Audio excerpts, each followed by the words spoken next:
La France pense encore ses plaies de la Grande Guerre. C'est une époque étrange, une époque où la mort est si présente que les vivants cherchent désespérément à parler avec l'au-delà. Le spiritisme est à la mode. À Paris, on fait tourner les tables. Mais en province, dans les vallées oubliées, comme Vallombreuse, les vieilles superstitions n'ont jamais disparu. C'est dans ce contexte de deuil et de mysticisme qu'arrive un homme, Elias Van, un peintre académique rejeté par les salons parisiens qu'il jugeait décadent. Van cherchait quelque chose que la peinture ne pouvait plus lui offrir. Il ne cherchait pas à représenter la vie, il voulait la capturer, littéralement.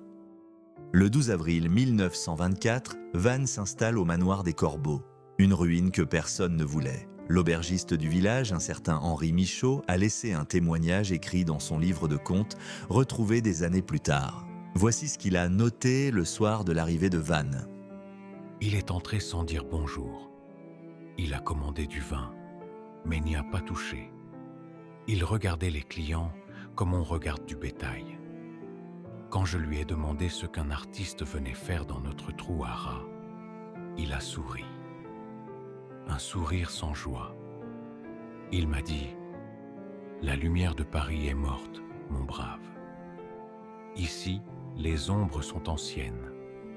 Et pour ce que je dois accomplir, j'ai besoin d'ombre. » Je n'ai pas aimé la façon dont il regardait ma fille de salle.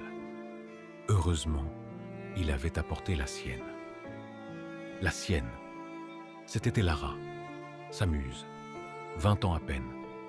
Une beauté fragile, presque maladive. Durant les premiers mois, la vie semblait normale. Mais l'isolement du manoir a commencé à peser. On a retrouvé des lettres qu'Elara envoyait à sa sœur, restée à Lyon.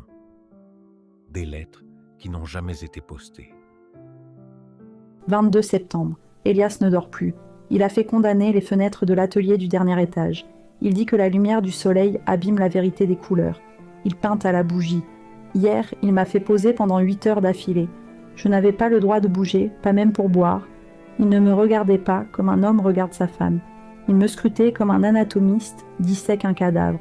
Il murmure quand il peint. Des mots que je ne comprends pas. Du latin, je crois. 15 octobre. J'ai peur. Il a acheté des poudres chez l'apothicaire, de l'arsenic, du mercure. Il y a une odeur de viande avariée qui vient de la cave. Il dit que c'est pour l'après de la toile, qu'il faut une base organique pour que l'âme s'y accroche. Je veux partir. Mais il a fermé la grille à clé. Il dit que l'œuvre touche à sa fin, que je vais bientôt être immortel.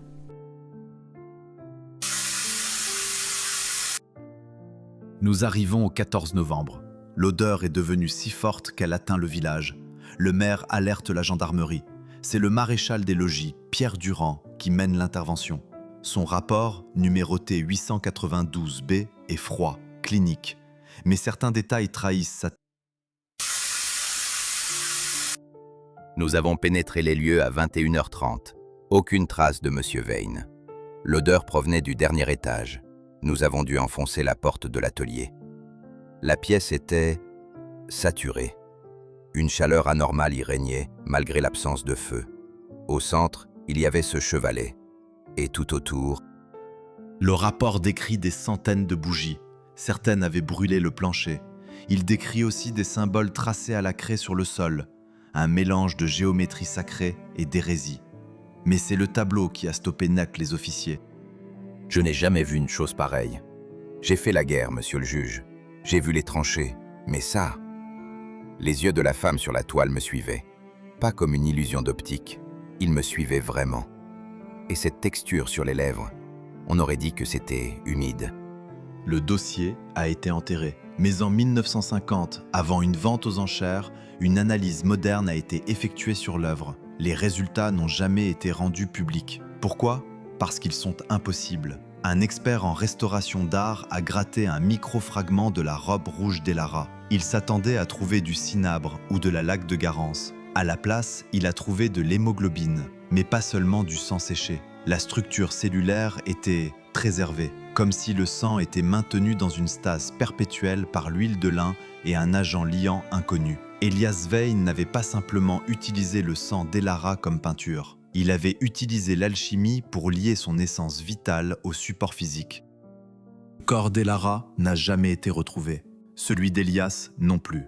Le tableau, lui, a changé de main 7 fois. Chaque propriétaire est mort dans des circonstances violentes ou a sombré dans la folie. Aujourd'hui, on ignore où il se trouve. Peut-être dans une collection privée, peut-être dans un grenier. Mais si un jour vous tombez sur un portrait de femme d'une beauté triste, signé EV 1924, ne l'accrochez pas. Et surtout, n'éteignez pas la lumière. Le dossier Vannes est clos, mais les archives de l'étrange sont encore pleines. Le prochain dossier est déjà sur mon bureau. Rejoignez les initiés, abonnez-vous, ne manquez pas la prochaine révélation.